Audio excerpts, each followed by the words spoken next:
Let's move on to Keiko's question. Let's see. It says, I chose a very conservative / high fee option when I began investing in a 401k decades ago. How do I rebalance the portfolio?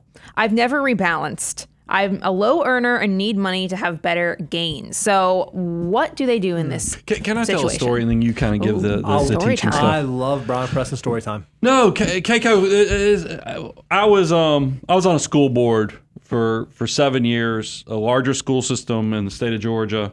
And one of the things that horrified me when I entered that school board, when I found out about the retirement plans. Now, look, we all know teachers get great pensions, but they also have these strap-on plans of the 403Bs.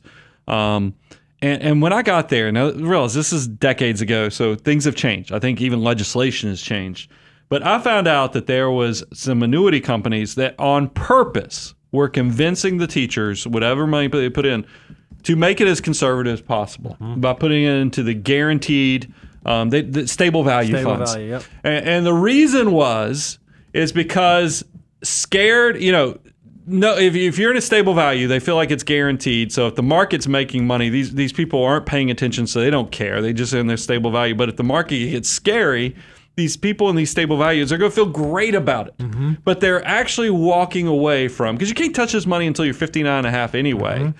So it's crazy that this money was stuck in these super conservative investments, but it was good for the person that was selling it to them. So Keiko, I'm sharing this story in that you're not the only person. I even feel like there's a whole industry where people are pushed into these conservative things off of people scaring the heebie-jeebies. We're doing a show right now on Prep Mode where it is a product that is sold, and I promise you 7 of the 7 reasons that they put in the brochure, 3 of them are based on the fear of the volatility you're avoiding.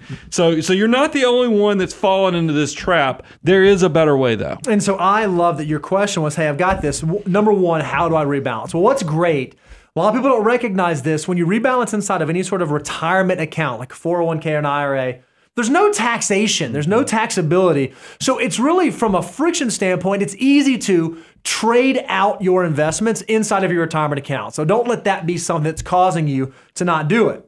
So then your second question is, man, okay, I've been in this really conservative thing and I did it decades ago, so I'm behind the 8 ball.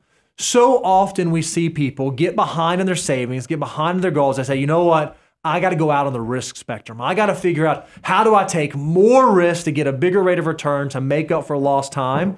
And in our experience, that is not the most prudent way to attack that. Unfortunately, if you have missed out on growth, if you have missed out on being more aggressive in your early years, but aggressiveness does not make sense now, then the place that you have to make up for it is on your savings rate. You need to think about, okay, this is where I'm at today. This is where I want to be in the future. What savings rate at an appropriate level of risk will allow me to get there? And a really great tool you can use is our Know Your Number course. If you don't know what that finish line looks like, go to learn.moneyguy.com.